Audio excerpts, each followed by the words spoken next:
Hello, and welcome to Using OKR Philosophies in the Hospitality Industry. We are bringing you our book knowledge and working experience of OKRs, or Objectives and Key Results, to the hospitality industry. I'm your host, Courtney, and today we're going to talk about Measure What Matters by John Doerr with Nicole. We'll discuss the ins and outs of OKRs and offer listeners some helpful details towards the end. So please stick around till then. And I'm going to hand it over to Nicole. Thank you, Courtney. I'm so excited to be here again. We're reading this book together, and we're also sharing our experience as project managers working with OKRs, objective and key results. So today, we want to offer guidance on how your business could adapt to this new way of management and enhance your business starting using OKRs. We are reading the book together, and today we'll be covering the fourth OKR Superpower, Stretch for Amazing. You can follow along with us if you want. And I'll start sharing a quote. The biggest risk of all is not taking one, by Melody Hobson. Let's jump in. Thanks, Nicole. First, we just want to do a little mini recap. This is our fourth webinar in this book, and we have been covering different superpowers. And so the first that we covered was focus and commit to priorities, align and connect for teamwork, and track for accountability. And first of all, we want to remind you of what an objective is. And it's something to be achieved, no more, no less. And then the key results are the benchmark, and they monitor how we get to the objectives. They're a yin and yang of goal setting for principle and practice, vision and execution. And for under the second superpower, we were discussing how it's important to pick between 3 and 5 OKRs, so objectives, and then also have 3 to 4 key results, so something that's manageable to track, but to also aim for a 3 to 6 month OKR rotation. So the amount of time that you have your OKRs, that you're working on completing them, and then having a review, and I'll discuss some more later. We also discussed how leadership must commit personally to this process. We talked about stories from MyFitnessPal and some other examples of how the CEOs, once they started committing to the OKRs and actually started having their own and not kind of using their team's OKRs, that it really became a complete company-wide experience, and how everyone was getting transformed in the sense of updating and feeling motivated and seeing difference in their OKRs. And then we also discussed there's good OKRs and bad OKRs. So there's good kind of ways to stretch for the amazing, but then there's also OKRs that are pushing you to kind of create products that aren't really necessary, or ways that aren't creating a healthy environment for your work. And under 3, for the track for accountability, we discussed about how for OKRs, you don't need to track daily. Try to do more regular check-ins in a weekly sense, and you really want to make sure you prevent slippage. And people who recorded their goals and then sent weekly progress reports to a friend actually had 43% more objectives accomplished than people who didn't. And for the track for accountability, we also discussed the OKR scoring that Google uses, and it was discussed in the book. And at DualWell, we've used it for our projects, and it's been very helpful to share with our consultants and kind of have it as a quick basis to kind of view where you are on your OKR in the midterm. And so from 0.7 to 1 is green, so you mean you're getting it delivered. The 0.4 to 0.6 is yellow. You can mark the boxes as yellow, so it's showing that you've made progress, but you're not there quite yet. And then from 0.0 to 0.3 is red, so you have failed to make the real progress yet. And those boxes can change, but it's really helpful for a visual sense of being able to see where you are in the mid-cycle, and then at the end, hopefully, they're mostly green, maybe with a couple yellow, but Google, later on, we'll talk about stretching for amazing and kind of doing these big, audacious goals. But it's very interesting how, from the examples from Google, they allow their employees to kind of have some reds, some failures of OKRs, but that kind of allows the employees to feel like they're trying some new ideas and, seeing if they're working or not. So I'm going to switch this over to Nicole. Thank you, Courtney. So today we'll be covering superpower number 4, stretch for the amazing. And I think you'll find this chapter very interesting, and it's very useful if you're leading a team, if you're managing a project, if you're implementing OKRs, but also if you're using other methodology, and reminding yourself why OKRs might be something useful to implement to improve performance and objective setting. So what we've been really inspired reading this book and this chapter specifically is really how it's important to push yourself and the team out of the comfort zone, and how the OKRs can help you doing so. It's interesting to see how actually people are more motivated when they are stretched, meaning that they are aiming for a better version of themselves. And so that's a way, stretching for amazing, to really making sure that the team, even if it's in front of a barrier or an obstacle, is looking for creative solutions to go around it, revolutionize the business models, looking for new ways of doing things and processes, and finding new kind of solutions. We can go to the Yeah, I next thought it chart. was pretty incredible reading some of those kind of surveys that were taken, and how high the percentage was is when a company had their employees use stretch OKRs and kind of really have these really audacious kind of tasks to be like, okay, like we want to, have X amount of users on Google Chrome within the first 6 months. And Yeah. it's really crazy how quickly everyone was able to jump on board for an example like that at Google. And then how it exploded from not just in 6 months, how many, millions of users, but trying to get like billions of users, within a couple of months. And that's, I think you can really see the power of people and see the power of people working to a common goal. Yeah, I agree. Working toward a common goal and also innovating and doing something new. Absolutely. Something that we like a lot about this specific quote from the book. It's Bill Campbell saying, "Don't continue to if companies are not continuing to innovate, they're gonna die."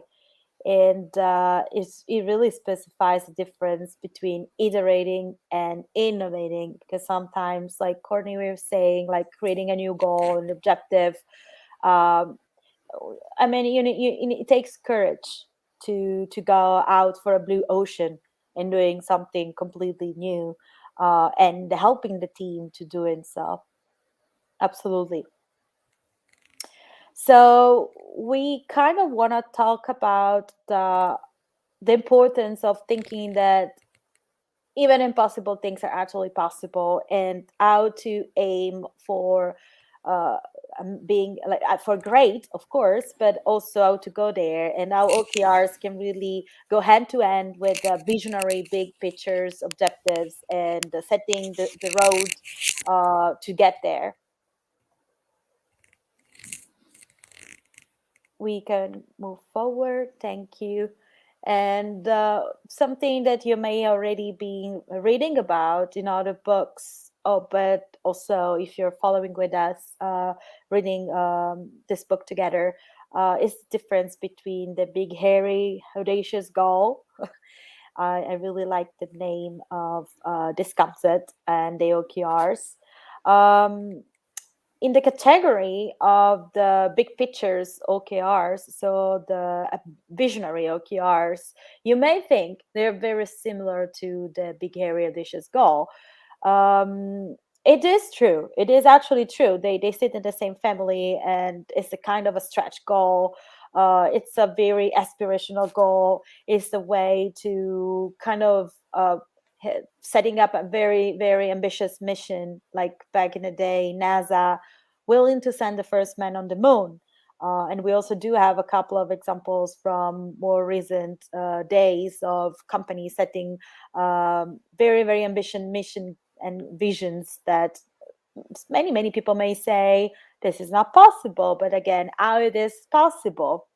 And usually the big difference in between big hairy editions goal and the OKRs is that they usually are a very long-term goal versus the OKRs are more cycle-based. That means that you usually track them on a quarter, sometimes on a monthly basis. But anyways, it might be that it's more of a annual roadmap than a 5-10 years big term long-term goal. um, and something that we've been seeing that we wanted to share today to brainstorm together is that they are both interesting tools and to use for reimagining what you're doing with your team, with your clients, with your projects, and reimagining the industry as well, because you want to like really help the team to set up very ambitious and big picture goals that might be changing things and the status quo and giving them a little bit longer roadmap to get there, or let's not name it roadmap, but more like a more of a time frame to think that those things are even achievable. But on the other end, OKRs may help you to set the roadmap. So set the milestones that you might be needing to get there, right? So which are the steps toward that reinvention, toward that new path? So that's why both are actually complementing each other and may be very useful and could be implemented simultaneously. Why not? But just they have some tiny differences when it comes to the time frame and also the way that you measure the impact with the key results, like Courtney was discussing it before. Yeah, and even in the book, it was mentioning how studies found that stretched workers were not only more productive, but they're also more motivated and engaged. And so I think it's interesting to think of OKRs not just as a tool for your own work and keeping you focused, but how it's also a tool for your company as kind of a motivator and a way that your employees and team members can be feeling more valued and more kind of engaged in what the work is becoming and wanting to put in that extra effort for whatever your stretch goal is entering to. But it kind of has a nice side effect how it's giving people more purpose, and people who are happier at work want to put in more effort. And so I think that's another nice kind of like hand in hand with this stretch goal section. Yeah, I totally agree.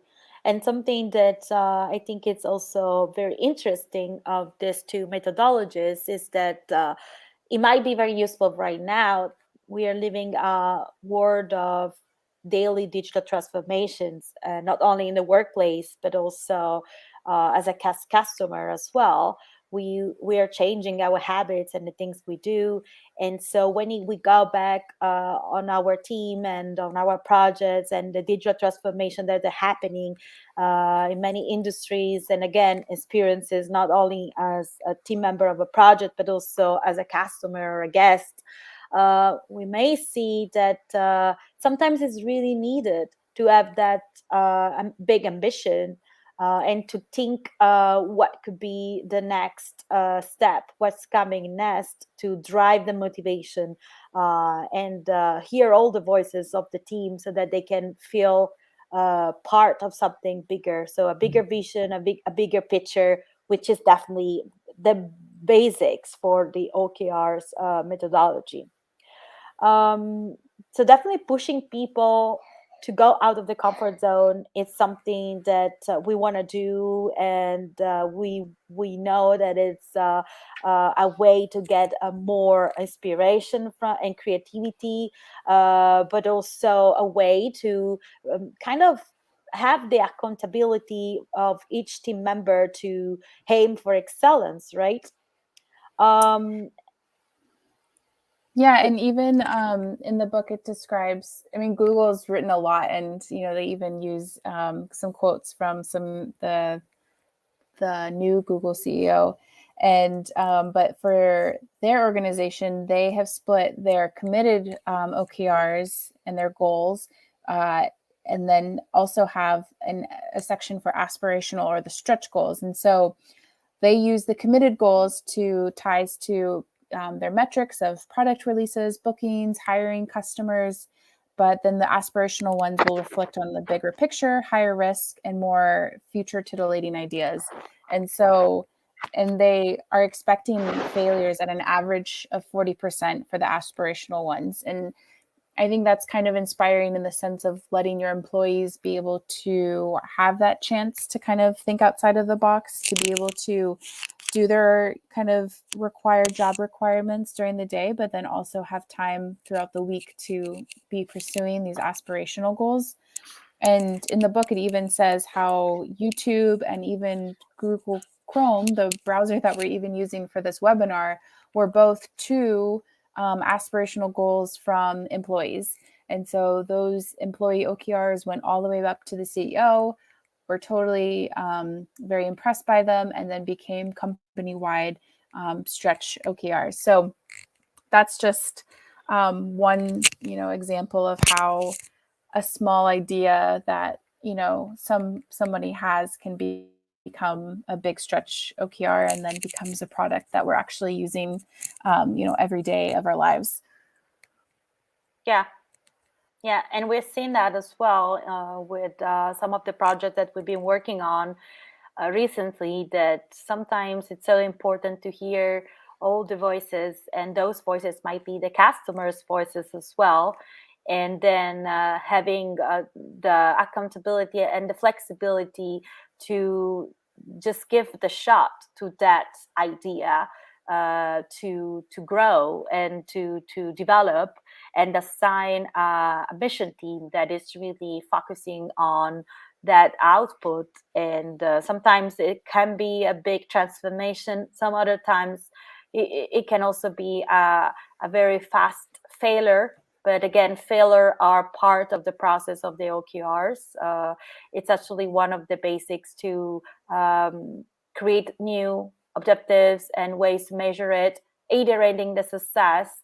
And with the aspirational, it's really aiming for more. So failure is around the corner when you try to do something dramatically different and incredibly new.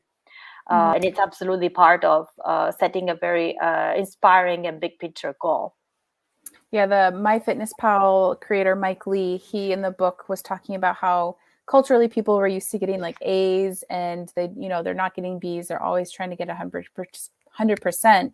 But that's hard to culturally transition into the work environment, and then with the OKRs as kind of your basis. And really, like, it's attainable to kind of adjust that cultural perspective inside the work area. But really, OKRs, like, you're going to have failures, and you're going to have lots of red and yellow boxes filled on your OKR sheets. But it's really how you learn from them and how you either write your OKRs better or know what to measure more specifically really can change you as an individual and as a company. Yeah, totally agree.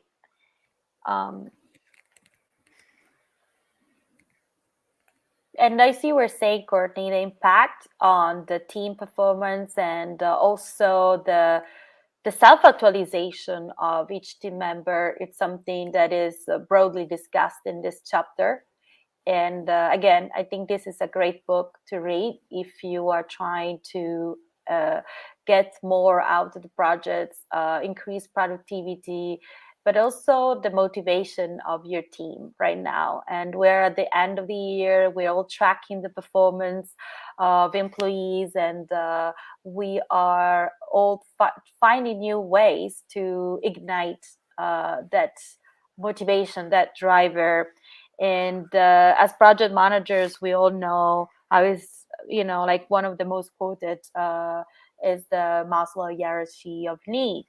But here in this chapter, the author is really going deeply on the top of the pyramid and talking about the self-actualization and how the OKRs can really help team members to really believe in themselves.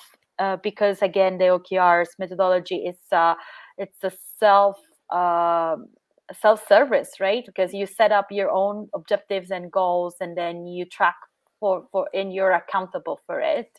So that's the basic for self-actualization, or naturally feeling better, and naturally gaining more skills, for example, to aim for more.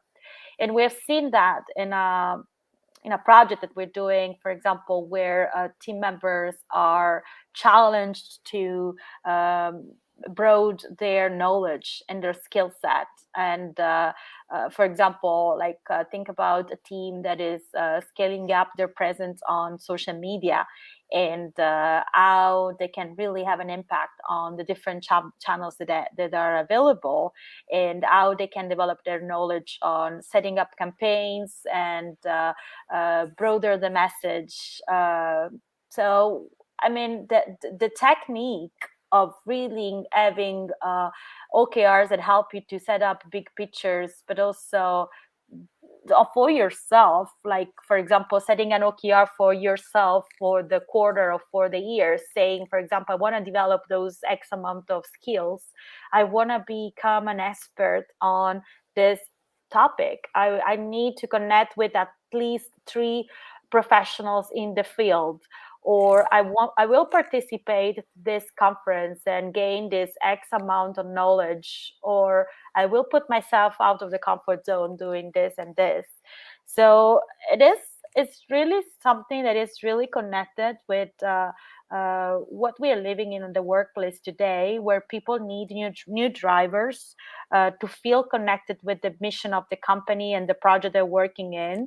And so we feel that the alignment in between setting up the goals for the project, but also creating OKRs and working on having those OKRs connected with the goals of each person and their self-development are key for success. And it's a win-win for companies and employees. What do you think, Courtney?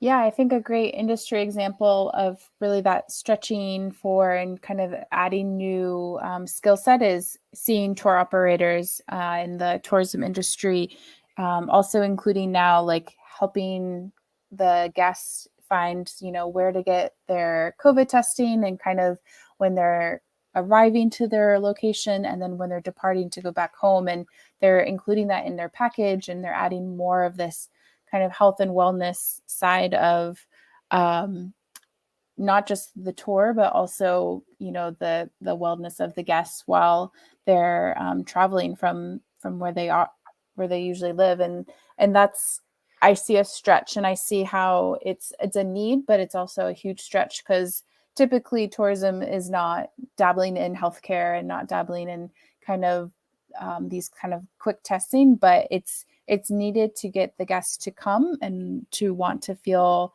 safe, and they will be able to focus on really the new sites that they're seeing instead of all of the tiny logistical parts. And so I think it's a very smart move for tour operators to be doing that. And I think it's great to see this kind of inspirational change in the hospitality industry. Yeah.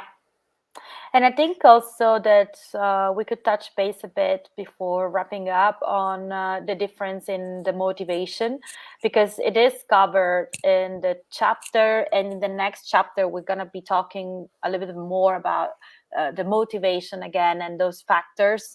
But the importance of really setting up OKRs and having also this big ambition goals, it is so transformational, not only for the high achiever, so the achiever, the natural achiever in your team, who always wanna get things done, who are self-driven, and I mean everybody wants to have those team members, right?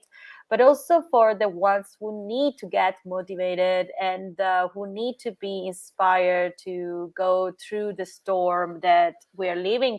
For example, like Courtney was mentioning, new safety conditions to be implemented, and sometimes it's difficult to work in these conditions as well. So having those big pictures objective, and having team members self giving themselves those big objectives can maybe help them to believe in themselves, develop new skills, and aiming for more and being part of the change and rebuilding rebuilding, for example. Like, it's a topic right now because of course we see in the different areas of the world, in the hospitality industry, we are living different scenario. And of course, there are some of those areas where we're still talking about potential lockdowns, for example, and how it is important to rebuild and how to do it online, for example. And so the motivation, it's really an area of opportunity for all who are leading and coordinating a team under those very stressful conditions. Yeah, and I like this quote from that it's in the book, but it's from Sheryl Sandberg. Talking can transform minds, which can transform behaviors, which can transform institutions. And this book also talks about just also the importance of kind of like communication and using the OKRs and basing it off yourself. And also, the book has some resources towards the end, which are quite helpful in the sense of reading all this content, but then actually getting to see what ways that it's can be applied to your organization and your business and your team. And this is a image of a typical OKR cycle. Some of these points are more for the team leads or the managers or directors of knowing when to kind of brainstorm for the annual quarter one OKRs and kind of when to communicate company wide stuff. But then it also shows like when to have sharing moments and when to kind of close quarter one and then talk about quarter two and what quarter two will look like. And an important thing that the book also covered was reflection of OKRs and making sure that it's not that you're just jumping from quarter one OKRs to quarter two, but you're actually having kind of like a small meeting about it and you're reflecting on what went well, what didn't, where are things that can be changed, and then also just getting to celebrate. When you have a lot of green and yellow boxes that are close to kind of 80 to 100%, celebrate that and letting your organization and your employees feel they're being appreciated. But then also there's, this good work has been helpful for the company.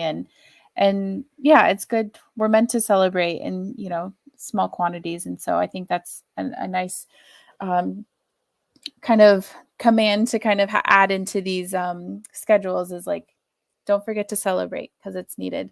And going on to the What Matters website, which is pretty much a website just based off of the book and OKRs, it is a really helpful tool in knowing where to and how to construct your OKRs, maybe for a marketing department or for an engineering department. These are just some examples that we pulled up.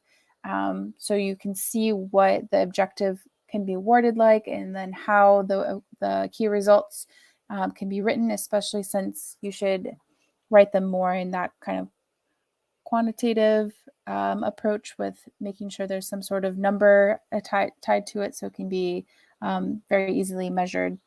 And so we're just providing just some quick examples from that because the book talks about you're never going to write the perfect OKR the first time around. And it's leading into the trial and error of OKRs. And so it's good to get your foot off on the right start, but at the same time, expect that you're still going to be needing some extra help. And the mindset of OKRs is going to take time to really set in your mind. Yeah, totally agree. And I like the fact that in the timeline that Courtney shared, there is like a suggested roadmap, right, for setting up OKRs, review, drafting the Q1 OKRs, for example. And I mean, it's for this the first time for setting up OKRs in your organization. Obviously, you might want to use your own timeline to get the team adjusted to this new way of approaching objectives and sharing goals and tracking for accountability. But we're really sharing all these resources now because we are wrapping up the year and getting ready for Q1. So we hope this might be very useful for those of you who are implementing it this and the following week, and are thinking what's ahead of you in the next year, and want to start those discussions with your team right now and do some retrospective on what went well and what maybe has to stop that you've been working in the last year. So this great timing to actually think of your timeline and getting your team involved and get in action. I like that. Yeah, so thanks for joining us.